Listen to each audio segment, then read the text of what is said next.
Hello दोस्तों, नमस्कार। स्वागत है आप सबका आपके अपने YouTube channel study with Sachin में। दोस्तों, आज की इस वीडियो में हम पढ़ने जा रहे हैं यूपी डीएलएड के 3rd सेमेस्टर का मैथ्स। इसमें कि आज हम पढ़ेंगे चक्रवृद्धि ब्याज को।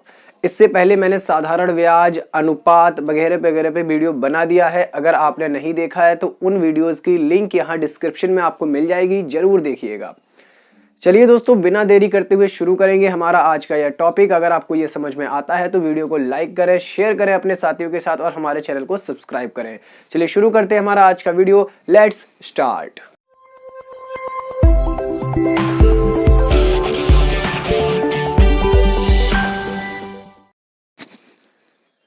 तो दोस्तों, हमारा जो टॉपिक है चक्रवृद्धि ब्याज, इसको इंग्लिश में कहते हैं कंपाउंड इंटरेस्ट या शॉर्टकट में लिखा जाता है CI।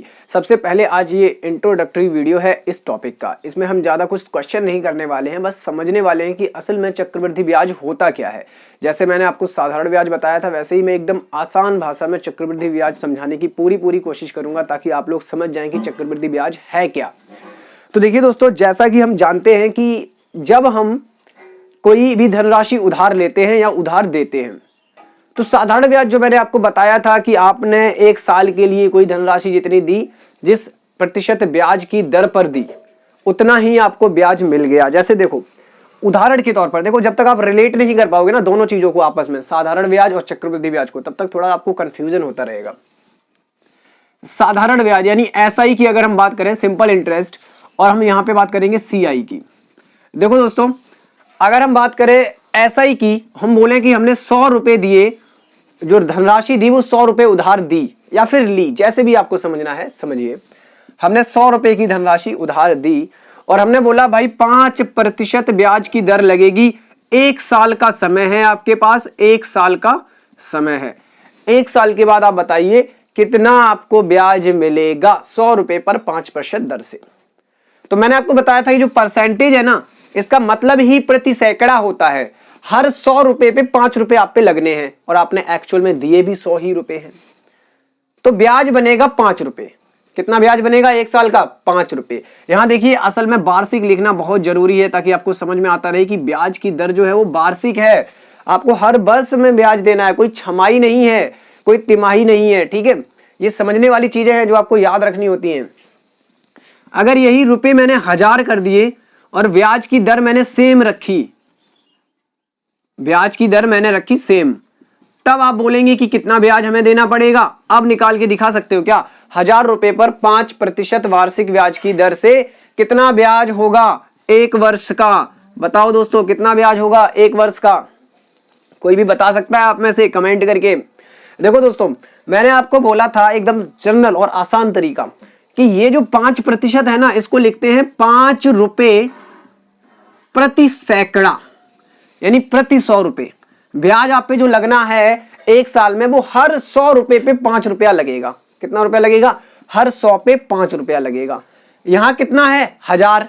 तो आप ये चेक करो कि इस 1000 में कितने 100 बन सकते हैं। 100 करके कितना बार हम जोड़े कि 1000 हो जाए? तो भाई इतना तो आप गणित लगा ही लेते हो कि हम यहां डिवाइड कर सकते हैं, इतनी लंबी प्रोसेस से बचने के लिए। तो यहां पे अगर हम काटते हैं तो इसमें जो हमारा है वो 10 बार, देखो 10 बच रहा है, यानी इसमें 10 100 हो जाएंगे। 100 के कितने हिस्से हो जाएंगे? 10 हिस्से हो जाएंगे। वही बात, यानी 100 10 बार, और हर 100 पे आप पे ब्याज लगना है 5 रुपए। तो जब आप 100 ऐसे 10 बार जोड़ेंगे, मतलब कि आप 1000 रुपए लिख रहे हैं, और हर एक 100 पर आप ब्याज जो जोड़ेंगे वो 5 कितनी बार? 10 बार। तो कितना होगा जाके? 50 रुपए होगा जाके। तो ब्याज हमारा साधारण ब्याज कितना होगा जाके? 50 रुपए। कितना? 50 रुपए। अब देखो, मेरी बात ध्यान से सुनो। इसका मैंने डायरेक्ट फॉर्मूला बताया था, सिंपल इंटरेस्ट बराबर PRT बटे 100 बताया था। P मतलब होता है मूलधन, R मतलब होता है ब्याज की दर, T फॉर टाइम। ठीक है, और 100 वही जो 100 से हम डिवाइड कर रहे हैं, वही 100 है यहाँ पर, और कुछ नहीं। ये फॉर्मूला बस बनाया है। अगर आप देखो, यहाँ पे मैं असल में आपको साधारण ब्याज नहीं चक्रवृद्धि ब्याज पढ़ाने वाला हूँ। ये तो मैं इन शॉर्ट आपको रिवाइज करा रहा हूँ कि ये चीजें थी, ये चीजें थी। ठीक है, अब यहाँ पर आपने देखा कि 5 रुपए पर 100 रुपया ब्याज मिला। ये तो सब थोड़ा सा पुराना आ गया। ठीक है, अब यहाँ हम बात करने वाले हैं जो हमारा टॉपिक है वो आप कैसे पकड़ पाएंगे, चक्रवृद्धि ब्याज को कैसे पकड़ पाएंगे। ठीक है, जैसे जनरली हम कह देते हैं चक्रवृद्धि ब्याज होता क्या है कि भैया ब्याज पर ब्याज लगता है। अरे कैसे लगता है वो भी तो समझना है ना, तो वही समझेंगे हम कैसे लगता है। ठीक है, हमें वही समझना है, हमारा काम वही समझना है कि वो ब्याज पर ब्याज लग कैसे रहा है, चक्रवृद्धि ब्याज का क्या मतलब है। देखो मैंने ये क्यों नहीं मिटाया, क्योंकि यहां हम कुछ समझने वाले हैं। 100 रुपए पे 5 रुपए वार्षिक, तो 1 साल में हमें मिला ब्याज के रूप में 5 रुपए। ठीक है, अगली बार जब हम निकालेंगे तो मूलधन यही है हमारा, ठीक है, 100 रुपए ही है। तो 2 साल बाद कितना मिलेगा, 2 साल बाद कितना मिलेगा, 1 साल में 5 रुपए, फिर दूसरी साल में अभी 5 रुपए, कुल मिला के 2 साल बाद मिलेगा हमें 10 रुपए। 3 साल बाद कितना मिलेगा, समझ रहे हो कहानी को, 3 साल बाद कितना मिलेगा, 15 रुपए। कोई फर्क पड़ रहा है, हर बार मूलधन कितना है, 100 रुपए, इसीलिए तो इसको साधारण ब्याज कहते हैं। यहां हर बार मूलधन हमारा है 100 रुपए। आप नहीं मानते, देखो आप फॉर्मूले से कैलकुलेट कर सकते हो, P यानी मूलधन, R यानी कि ब्याज की दर, और गुणा 3 साल का निकालना है तो 3/100। देखो 100 से 100 कैंसिल, 5 दिया 15 रुपए आ गया। ठीक है, तो हमें यह देखना था कि यहां चाहे हम किसी भी साल का निकालें हमारा मूलधन नहीं बदलता। ये बात आप दिमाग में डाल लो, साधारण ब्याज में चाहे किसी भी साल का निकालें ब्याज, हमारा मूलधन नहीं बदलता। ठीक है, कंफर्म। अब अगर हम CI की बात करें, कंपाउंड इंटरेस्ट, अगर हम CI की बात करें यानी चक्रवृद्धि ब्याज की बात करें, तो यहां बाबू केस अलग है। यहां आपको 100 रुपए पर 5% वार्षिक ब्याज की दर यहां भी दी गई है। ठीक है, और पहली साल, देखो मैं ऐसे लिखता हूं, पहली साल के लिए आपको कितना ब्याज मिलने वाला है, आप सब बता सकते हैं कि पहली साल में 5 रुपए ही मिलेगा। 100 रुपए पर 5% ब्याज की दर से 5 रुपए ही मिलेगा। ठीक है, तो 5 रुपए ब्याज मिल गया पहली साल में। अब दूसरी बार देखो केस समझना, यहां पे जो डिफरेंट कंडीशंस जो आ रही हैं दोनों में, वो यहीं से शुरू होती है। पहली साल तक तो सब कुछ अच्छा था, बढ़िया था, एकदम सेम चल रहा था, लेकिन जैसे ही दूसरी बार आए, हम दूसरी साल में प्रवेश किए, दूसरी साल, अब आप बोल दो कि यहां पे अगेन 5 रुपए ही ब्याज मिलेगा, यानी कि हम बोल सकते हैं कि 10 रुपए मिलेगा।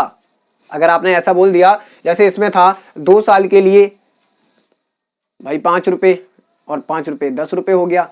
यहां पे 5 रुपए मिलके 10 रुपए नहीं होगा, यहां पर ये 5 इस मूलधन में ऐड हो जाएगा। समझ रहे हो, अभी नहीं समझोगे, मैं बताता हूं। पहली साल में सब कुछ सेम चल रहा था, लेकिन चक्रवृद्धि ब्याज क्या होता है कि ब्याज पर ब्याज, इसका मीनिंग ये हुआ कि आपको जो पहली साल में ब्याज मिला है वो मूलधन में जुड़ जाएगा। किस में जुड़ जाएगा, मूलधन में जुड़ जाएगा। अभी तक हमारे पास मूलधन था 100 रुपए, अब हमारे पास मूलधन है 105 रुपए। कितना है, 105 रुपए। अब आपको जो ब्याज लेना है वो 100 पर नहीं, 105 पर लेना है। कितने पर, 105 पर। थोड़ा बहुत क्लियर हो रहा होगा, बाकी क्वेश्चंस करेंगे ना तो उनमें बहुत अच्छे से क्लियर हो जाएगा। यहां पर मूलधन बदलता रहता है। इन जनरल अगर मैं बात करूं सामान्य शब्दों में, कि आपको हर बार जो मूलधन मिलेगा ना वो पिछला बार का ब्याज जुड़कर मिलेगा। हर साल जब आप ब्याज निकाल रहे होंगे तो मूलधन पिछली वाले ब्याज को जोड़कर बनाया जाता है। हालांकि यहां डायरेक्ट फॉर्मूला है, आपको ज्यादा मशक्कत नहीं करनी पड़ती है, लेकिन फिर भी आप अगर कंसेप्ट समझ गए तो आपके बहुत सारे क्वेश्चन, अगर आपको फॉर्मूला याद नहीं आ रहा है ना तब भी हो जाएंगे। क्योंकि यहां बेसिक डिफरेंस आपको आना चाहिए कि यहां मूलधन नहीं बदलता है, यहां हर साल मूलधन बदल जाता है। पहली साल को छोड़ दे तो हर बार मूलधन बदल जाता है, इसीलिए तो ब्याज पे ब्याज बोलते हैं, क्योंकि ये ब्याज भी इसमें जुड़ गया। ये देखो नया मूलधन है, ये क्या है, ये नया मूलधन है। अब इस 105 पर ब्याज लेना है 5% वार्षिक ब्याज की दर से। समझ रहे हो कहानी को। अब इस 105 पर, अब 100 पर नहीं, 105 पर लेना है। फिर जो ब्याज आएगा फिर इसमें जोड़ देना है और फिर से उसका 5% ब्याज की दर से अगेन ब्याज निकालना है। तो यही कहानी इसमें दोहराई जाती है, यही कहानी इसमें चलती है। एक बहुत साधारण सा एग्जांपल लूंगा और आपको बताऊंगा कि ये कैसे घटित होता है। देखो बहुत साधारण सा एग्जांपल लूंगा।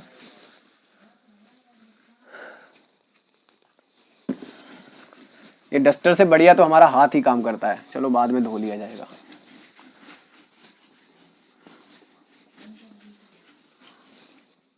देखो मैं मान लेता हूं कि मेरे पास मूलधन है 1000 रुपए। कितना? 1000 रुपए मेरे पास मूलधन है, और जो ब्याज की दर है ना, ब्याज की दर वो है 10% वार्षिक, और समय हम अलग अलग उठाएंगे, 1 साल 2 साल 3 साल ऐसे करके हम इसको समझेंगे सबसे पहले। अब देखो अगर 1 साल की बात करें, 1 साल के लिए कितना ब्याज लग रहा है हमारे पास, सिर्फ 1 साल। देखो कीवर्ड्स को समझो, पहली साल दूसरी साल, इनका मीनिंग ये हुआ हर साल अलग अलग काउंट कर रहे हैं। 1 साल 2 साल का मतलब हुआ कि पहली साल फिर दूसरी साल का पहले वाले को मिलाकर। तो 1 साल का ब्याज कितना आएगा? 1000 रुपए पे 10% वार्षिक ब्याज की दर से निकाल सकते हो कोई भी। 1000 गुणा 10 गुणा 1 साल के लिए बटे 100। आप कहोगे कि सर आप तो चक्रवृद्धि ब्याज निकालने के लिए भी साधारण ब्याज का फॉर्मूला लगा रहे हो। तो भैया है एक ही चीज, ज्यादा डिफिकल्ट टॉपिक नहीं है, ठीक है, एक ही चीज है, बस आपको कंसेप्ट समझ में आना चाहिए। आप मैं बता नहीं रहा हूं, डायरेक्ट फॉर्मूला जो होता है वो यहीं से बनाया गया है, और हम फॉर्मूले की बनावट को नहीं समझने जा रहे हैं। तो 100 से ये 2 जीरो कट गई, बचा कितना? 100 रुपए। तो भाई मेरे मूलधन 1000 रुपए था, ब्याज की दर 10% वार्षिक थी, तो हमें 1 वर्ष का 1 साल का ब्याज मिला 100 रुपए। 2 साल का ब्याज, 2 साल का ब्याज, तो अगर हम साधारण ब्याज की निकालने की कोशिश करें तो भाई हमारे पास ये आएगा फॉर्मूला PRT बटे 100। तो ये 10 दूनी 20, 200 रुपए हो गया। आप देख रहे हो ना, पहली साल 100 रुपए था, अगली साल का 100 रुपए फिर आ गया जुड़ के 200 रुपए हो गया। लेकिन अगर यहीं ये था SI, लेकिन अगर यहीं पर भाई इसी जगह पर CI निकालना होता दूसरी साल का, तो हम क्या करते? हम यहां नया मूलधन बनाते। क्या करते? नया मूलधन बनाते। कैसे? पहली साल में ये ब्याज मिला हमें, समझना बात को पूरा ध्यान से, पहली साल में ये ब्याज हमें मिला, ये ब्याज उठाकर हमने अपने मूलधन में जोड़ दिया। आपको बताया था मैंने कि हर साल, पहली साल के बाद हर साल आप नया मूलधन बनाएंगे। ये ब्याज उठाकर हमने मूलधन में जोड़ दिया, तो अब हमारे पास नया मूलधन आ गया 1100 रुपए। कितना? 1100 रुपए। और ब्याज की दर सेम है, 10% वार्षिक। ठीक है, अब देखो दूसरी साल का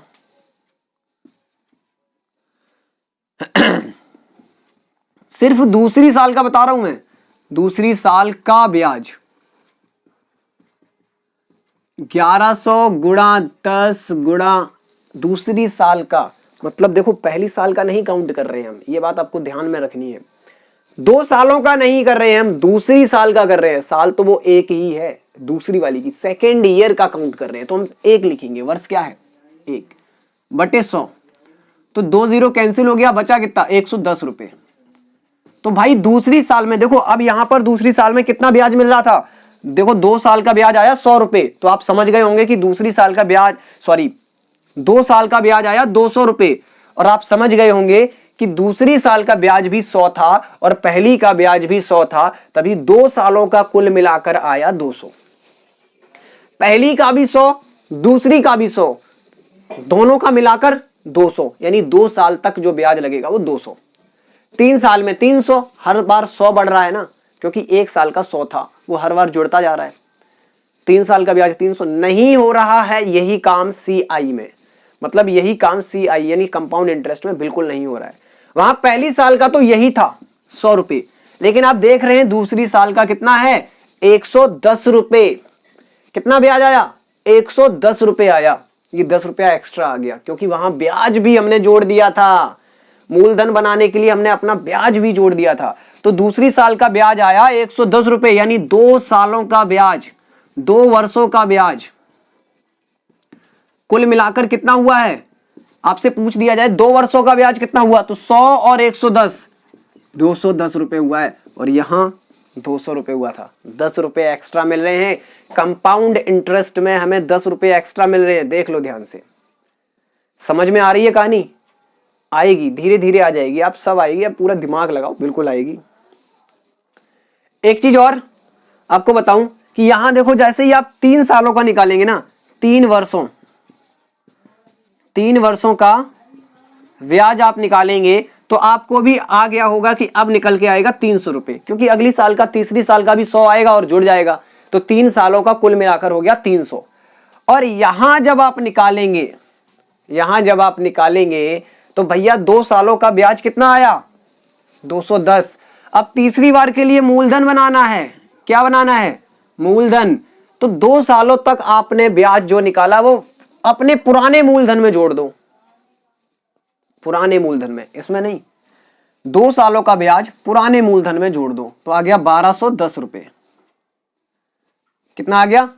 1210 रुपए। अब निकालेंगे आप तीसरी साल का, 3 सालों का नहीं, तीसरी साल का ब्याज। तीसरी साल का ब्याज क्या होगा भाई? 1210 गुणा 10% वार्षिक, और 1 लिखना है, यहां 3 नहीं लिखना है, क्योंकि हम सिर्फ 1 साल का निकाल रहे हैं। देखो ध्यान से, तीसरी मतलब पूरी तीसरी साल का है। वर्ष तो एक ही है ना, वो तीसरी साल है, हम स्टार्टिंग से काउंट कर रहे हैं, इसलिए तीसरी साल है। 3 सालों का एक साथ नहीं निकाल रहे हैं, सिर्फ तीसरी साल का निकाल रहे हैं। तो भाई 2 0 ये वाली कट गई, बचा 121 रुपए। कितना बचा? 121 रुपए। तो तीसरी साल का आया 121 रुपया, और यहां पे 2 सालों का ऑलरेडी कितना था? 210 रुपया। तो कुल मिलाकर हुआ कितना हुआ? 0 और 1 1, 3 और 3, 331 रुपया भाई ब्याज हुआ। कितना? 331 रुपया ब्याज हुआ 3 वर्षों का, और यहां 3 वर्षों का है 300 रुपए, यहां 31 रुपए एक्स्ट्रा हैं। देखो हर बार चक्रवृद्धि ब्याज में रुपए बढ़ते चले जा रहे हैं। कुछ समझ में आ रहा होगा आप लोगों को। चक्रवृद्धि ब्याज जो है वो ब्याज पर ब्याज लगता है, साधारण ब्याज में ऐसा नहीं है। साधारण ब्याज में हर बार आपका वही मूलधन रहेगा, यहां मूलधन बदलेगा, हर बार बदलेगा। आप देखो जितनी बार, जितनी वर्षों का निकालते चले जाओगे, उसमें ब्याज जुड़ के नया मूलधन बनता चला जाएगा। तो आपको कुछ समझ में आ रहा होगा, कुछ कहानी आप समझ पा रहे होंगे।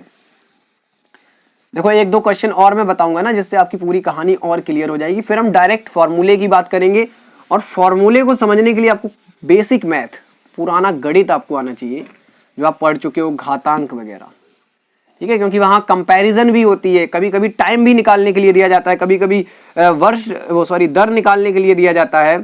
तो इन सारी चीजों को आपको समझते हुए आपका जो गणित है, जो आपको पुराना गणित आता है, वो भी पढ़ना है, समझना है, उसको ध्यान में रखना है, जहन में रखना है, क्योंकि कभी भी कोई भी चीज यूज हो सकती है, ठीक है। कहीं भी कोई भी चीज कभी भी यूज हो सकती है, तो आपको ये सारी बातें ध्यान में रखनी है।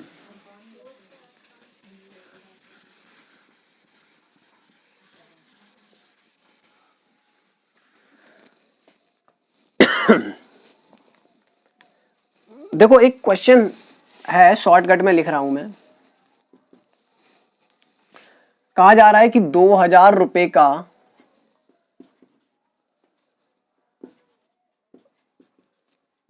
5% वार्षिक ब्याज की दर से 3 वर्षों का ब्याज बताइए। 3 वर्षों का ब्याज बताइए। और आगे आपको पता क्या लिख दिया जाए, क्वेश्चन में जरूर मिलेगा, अगर ना मिले तो साधारण ब्याज ही निकालेंगे, जरूर मिलेगा। या तो लिखा होगा चक्रवृद्धि ब्याज बताइए, या फिर लिखा होगा ब्याज बताइए जबकि ब्याज चक्रवृद्धि दे है, जबकि ब्याज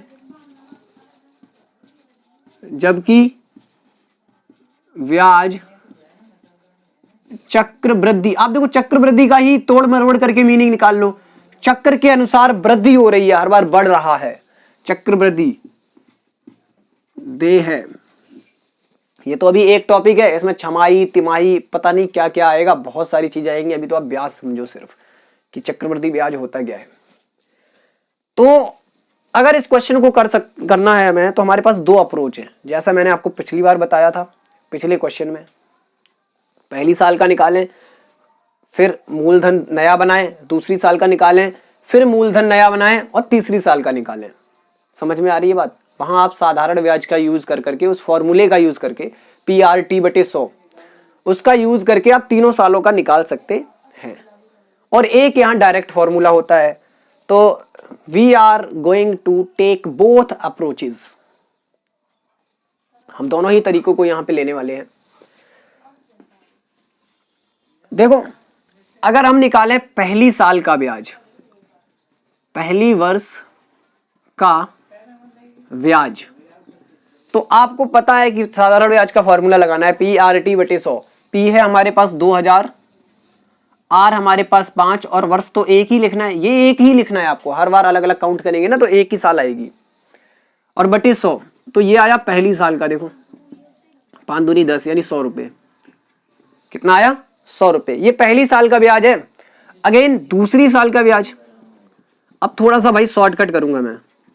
दूसरी वर्ष का ब्याज, दूसरी वर्ष का ब्याज, मूलधन ये नहीं रहेगा, आपको भी पता है कि अब 2000 मूलधन नहीं रहेगा, अब आपको इसमें ब्याज जोड़ना पड़ेगा। तो अब मूलधन हो गया 2100, क्योंकि ये 100 रुपए भी उसमें ऐड हो गया। 2100 गुणा 5 बटे गुणा 1/100, 2 0 कैंसिल हो गया, 21 पंचे 105 रुपए आ गया आपकी बार। तो दूसरी साल में इतना ब्याज आया। अब तीसरी साल का, तीसरी वर्ष का ब्याज, तो अब आप सोच रहे होंगे कि ये 105 उठा के इसमें जोड़ दें। ना भाई ना, पिछला दोनों, जो पिछले दोनों ब्याज हैं वो दोनों जोड़ने पड़ेंगे, तब नया मूलधन बनेगा। तो 105 और 100 205, और उसमें जोड़ा तो आ गया 2205 गुणा 5 गुणा 1/100। कुल मिला के अब आपकी जीरो नहीं कट रही है, आपको समझ में आ गया होगा। तो हम गुणा कर लेते हैं। 5 पंचे 25, 5 दूनी 10 की जीरो हाथ से लगी 1, 5 दूनी 10 और 1 11, और नीचे 100 था तो 2 अंक बाद दशमलव, तो 110 रुपए 25 पैसे ये आया निकल के हमारे पास। ठीक है, ये रुपए का चिन्ह लगा दिया मैंने। 110 रुपए और 25 पैसे। तो 3 वर्षों का ब्याज, 3 वर्षों का ब्याज। देखो भाई, अगर आप बेसिक अप्रोच सीख गए तो आप ये समझो कि पूरा टॉपिक क्लियर हो जाएगा। ये बेसिक अप्रोच है, यहाँ कोई डायरेक्ट फॉर्मूला नहीं है। 3 वर्षों का ब्याज मिला हमें, ये प्लस ये प्लस ये, यानी कि 100 प्लस 105 प्लस 110.25। अब आपको दशमलव वाले नंबर तो जोड़ने आते होंगे, यहाँ कहीं दशमलव है नहीं तो वो लास्ट में ही रहेगा। ये हो गया 100 और 105 हो गया 205, और 205 में हमने जोड़ा 110, तो 305 और 315.25 रुपए। ये आया 3 वर्षों का ब्याज इस क्वेश्चन के लिए। ये बेसिक अप्रोच था। पहली साल का निकाला, फिर हमने नया मूलधन बनाया, ये ब्याज जोड़कर दूसरी साल का निकाला, फिर हमने दोनों वर्षों का ब्याज जोड़ा और नया मूलधन बनाया। ये याद रखना है, सिर्फ 105 नहीं, दोनों वर्षों का। ठीक है, उसके बाद यहां पर तीसरी साल का आया, और फिर तीनों साल का हमें ब्याज चाहिए था तो हमने 1 2 तीनों साल के ब्याज को जोड़ दिया। अब बात करते हैं चक्रवृद्धि ब्याज के डायरेक्ट फॉर्मूले की। तो चक्रवृद्धि ब्याज का कोई खास डायरेक्ट फॉर्मूला है नहीं। फॉर्मूला जो है डायरेक्ट वो है चक्रवृद्धि मिश्रधन का। किसका फॉर्मूला है? चक्रवृद्धि मिश्रधन। अब आप कह रहे होंगे सर चक्रवृद्धि मिश्रधन क्या है? तो भैया मिश्रधन वही है, बस यहां चक्रवृद्धि ब्याज में निकालोगे तो वो चक्रवृद्धि मिश्रधन बोला जाएगा। मिश्रधन अदरवाइज, मिश्रधन मतलब मिश्रधन सिर्फ ए, हम बात कर रहे हैं अमाउंट यानी ए की। और एक फॉर्मूला जो आपको बेसिक याद रखना है, हमेशा ब्याज निकाला जाता है मिश्रधन में से मूलधन को घटा के। ये बात आपको पता होगी कि ब्याज बराबर मिश्रधन माइनस मूलधन। तो यहां भी जब हम चक्रवृद्धि ब्याज निकालेंगे ना तो हम मिश्रधन माइनस मूलधन करेंगे। पहले हम मिश्र धन निकालेंगे। देखो हमारी पहली कोशिश रहेगी हर क्वेश्चन में कि पहले मिश्र धन निकाला जाए, उसके बाद हम निकालेंगे क्या, चक्रवृद्धि ब्याज। तो हमारे पास मिश्र धन का फॉर्मूला होता है a बराबर p गुणा 1 प्लस r बटे 100 की घात t। सारी की सारी मीनिंग आपको पता होंगी क्योंकि इनमें किसी का अर्थ चेंज होने वाला नहीं है। a हमारा मिश्र धन है, p मूलधन है, r ब्याज की दर है और t समय है।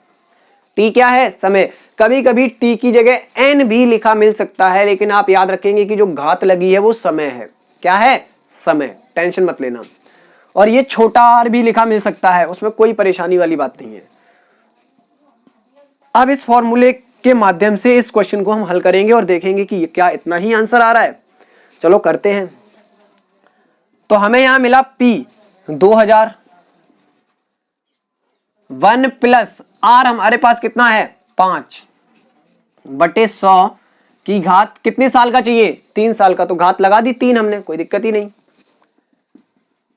2000, 5 से काटो, 5 एकम 5, 5 20 ही 100। अब देखो बचा 1 प्लस 1 बटा 20 की घात 3। 2000 गुणा 20 एकम 20 और 1 21 बटे 20 की घात 3। 2000 गुणा, देखो घात 3 का मतलब क्या हुआ, मैंने बोला था आपको घात वगैरह याद रखनी है, मतलब क्यूब करना है, घन निकालना है 21 का और 20 का। या फिर आप इसको एक्सपेंडेड फॉर्म में लिख सकते हैं 21 गुणा 21 गुणा 21 3 बार और 20 गुणा 20 गुणा 20। 1 2 3, 1 2 3 0 खत्म, 2 से 2 खत्म। अब हमारे पास आया 21 गुणा 21 गुणा 21। देखो आपको अगर याद नहीं है तो आप गुणा कर लेना 21 का 3 बार, ठीक है। लेकिन मुझे याद है तो मैं लिख रहा हूं 92 61 बटे 2 दूनी 4। डिवाइड करते हैं तो 4 दूनी 8, कितना बचा 1, 4 तियो 12, 4 एकम 4 और 4 पंचे 20, 1 बच गया, दशमलव लगाया 0 आ गया, 4 दूनी 8 और 4 दूनी 8 और 20 था हमारे, सॉरी 10 था, 2 बचा, 4 पंचे 20। तो हमारे पास जो चक्रवृद्धि मिश्र धन निकल के आया 2315 रुपया दशमलव 25 का मतलब हुआ 25 पैसा। हमें निकालना है CI। आपको अभी अभी बताया था जब भी ब्याज निकालना हो तो A माइनस P कर दो। 2315.25 माइनस में P कितना है 2000। देखो 2315 में से 2000 गया, बचा क्या 315.25 रुपए। देख लो भैया सेम आंसर आ रहा है, ठीक है ना। तो ये दोनों तरीके आपको आने चाहिए, मैं कह रहा हूं कि ये दोनों तरीके आपको आने चाहिए, दोनों तरीके आने चाहिए। आपको दोनों तरीके आएंगे ना तभी थोड़ा सा मजा आएगा। आप इसका मतलब होगा कि आप एकदम कॉन्सेप्ट भी समझ चुके हैं और फॉर्मूले से भी आप निकाल सकते हैं। कंसेप्ट भी समझ चुके हैं आप और फॉर्मूले से भी निकाल सकते हैं, दोनों ही बातें आपको आनी चाहिए, ठीक है दोस्तों। तो ये हमारा अब जो फॉर्मूला है ये आपको आ गया होगा, ठीक है। कहीं कहीं किताबों में डायरेक्ट CI का फॉर्मूला लिख देते हैं, देखो कौन सा वाला लिख देते हैं, मैं बताता हूं आपको कौन सा फॉर्मूला लिखेंगे, कुछ ज्यादा तो है नहीं, तो डायरेक्ट लिख देते हैं, बच्चे भी कंफ्यूज रहते हैं। देखो CI बराबर A माइनस P और A का फॉर्मूला आपको पता है P इंटू 1 प्लस R बटे 100 की घात T और माइनस में ये वाला P। तो डायरेक्ट CI का ये फॉर्मूला लिखा मिलेगा। नहीं तो क्या करेंगे, इसमें भी उन्होंने गड़बड़ कर दिया, इसमें भी उन्होंने P बाहर ले लिया, अंदर लिख दिया 1 प्लस R बटे 100 की घात T माइनस 1। ये इतना बड़ा सा फॉर्मूला आपको लिखा मिलेगा डायरेक्ट CI का। लेकिन आपको कोई डरने की जरूरत नहीं, इतना बड़ा याद करने की कोई जरूरत ही नहीं। आपको पता है कि CI क्या होता है, A माइनस P। आपको A मिलेगा इस फॉर्मूले से। चक्रवृद्धि मिश्र धन का ये फॉर्मूला है, आपको यहां से A निकालना है और उसमें से P घटा देना है, आपका आंसर आ जाएगा आपकी आंखों के सामने। तो ये हमारा बेसिक इंट्रोडक्शन था चक्रवृद्धि मिश्र धन और उसका ब्याज का। मिश्र धन इस फॉर्मूले से और उसमें से आप मूलधन घटाएं, ब्याज मिलेगा आपको फटाक से गिरता हुआ। और अंततः हम यहाँ पे थोड़ा सा समरी देख लेते हैं कि हम समझे क्या यहाँ पे आज की वीडियो में। हम ये समझे कि चक्रवृद्धि ब्याज क्या होता है कि हर साल एक नया मूलधन हमें मिलता है, ठीक है। हर साल एक नया मूलधन हमें मिलता है और हमें ब्याज पर ब्याज इसमें मिलता है। और एक असल में चक्रवृद्धि ब्याज, देखो मैं समरी बता रहा हूं, हर एक पॉइंट आपको बता रहा हूं, चलो दोबारा से बताता हूं, जल्दबाजी नहीं। चक्रवृद्धि ब्याज में और साधारण ब्याज में जो अंतर हैं उनमें पहला पॉइंट, आपको पहली साल के लिए चक्रवृद्धि ब्याज और साधारण ब्याज दोनों ही सेम मिलेंगे, एक जैसे, एकदम कोई डिफरेंट नहीं होगा, कोई डिफरेंस नहीं होगा एक्चुअल में, सॉरी। तो पहली साल में दोनों ही सेम मिलेंगे।